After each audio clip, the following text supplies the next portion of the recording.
You wanted to meet with Joe Biden. Did he ever write you back? We know you didn't meet with him.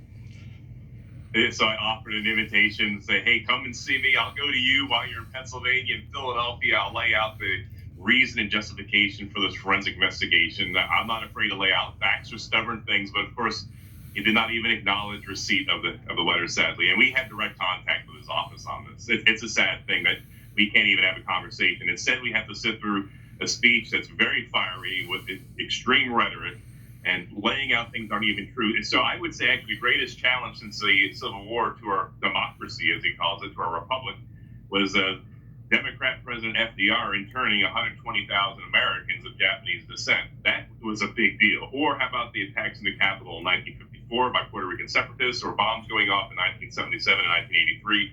I mean, so there's been a lot of things, but this entire tone out here is very dangerous. All we want to do is take a look at what happened in 2020 and 2021. You got nothing to hide. Support us, open up the books, and let's put it behind us.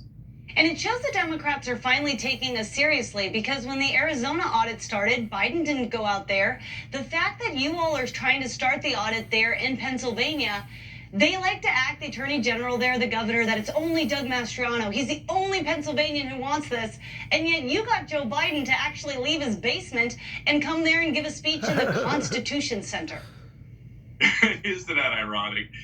A junior senator in Pennsylvania, he's exercising his constitutional power and authority, and the president of the United States decides he has to come to town. If he's really so concerned about voting rights, he needs to start with his home state, where there's more restrictive voting regulations in Georgia, in Texas, and Pennsylvania. You're so right. They never want to talk about it when you actually compare the facts, but it's never facts to them. It's narrative. And because they own the media, they can control that narrative. Now, we've all seen the letters going out that the attorney general there, they're telling the counties not to respond to your request for information. Have you heard anything more, or is this moving fast to a vote then where you're going to actually start issuing subpoenas? It's going to come down to subpoenas in the end, obviously. And the counties are going to do what they're going to do, and that's fine. I am sure we will have good cooperation from the two Republican counties that we're looking at. I'm sure we'll have a big fight from the Democrat county, Philadelphia. I mean, you can't be more fair and balanced in this. I picked, the bluest of the blue Democrat and the reddest of the red Tioga County. It's the only county over 67 in Pennsylvania that had 3 Republican commissioners. So it's going to work out in the end. Obviously, I'm concerned that the Attorney General and Governor Wolf, Secretary of State, issuing these letters threatening these counties not to cooperate. I don't know how they get off even thinking they can do this constitutionally, because we do have the inherent powers. According to Article 1, Section 4, Paragraph 1 of the U.S. Constitution, the legislators have the say on the conduct and the manner of elections. That's what they always leave out. They like to act like you all have usurped their authority, when the fact is they usurped the authority from you. The Constitution gave you that right, and they tried to take that away from you. Now, we all saw the report this week, the letter actually from the U.S. Attorney in Pennsylvania, that he was told to stand down by Bill Barr and give all the evidence he found to, of all people, the Attorney General. The same Attorney General who said there was no way President Trump could win if all the votes were counted. What do you see from this? Because now, of course, Bill Barr's coming out and saying, he's mischaracterizing it.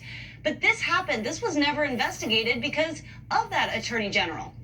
Both. I'm going to opening monologue there. You can't make this stuff up, but they are.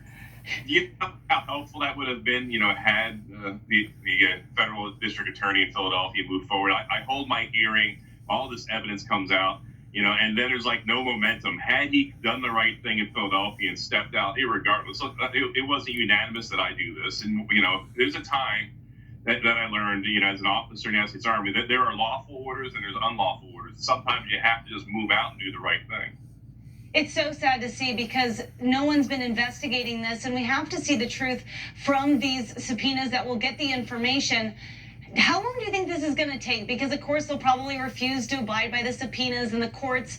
Do you think this year we're going to see an audit based on the kind of support system you're building right now? Yeah, it's really impossible to predict, obviously. But what I think is going to happen, Natalie, is the Republican counties will end up complying with the subpoena. And that's fantastic. They want legal cover. I got it.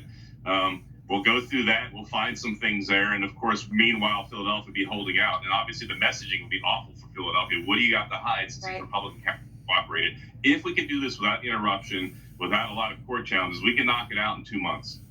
Wow, well, that's what we want to see. We have to fix it by next year. Doug, thank you for your courage in this, for taking it on. You're scaring all the right people, which is always a very good sign. It shows they have something to hide. So God bless you. Keep us posted, and we'll see you real soon. Thank you, Natalie. I'm asking everyone to continue to pray for us here that the truth will be exposed. Absolutely. Truth will out. We'll see you soon. And coming up, why isn't the mainstream media covering the new evidence that's breaking in Fulton County? Is a 60% error reporting rate in the November hand count audit just not newsworthy, since it's, of course, election changing? Laura Baker joins us next with more on this, so stay right there. We'll be back after this.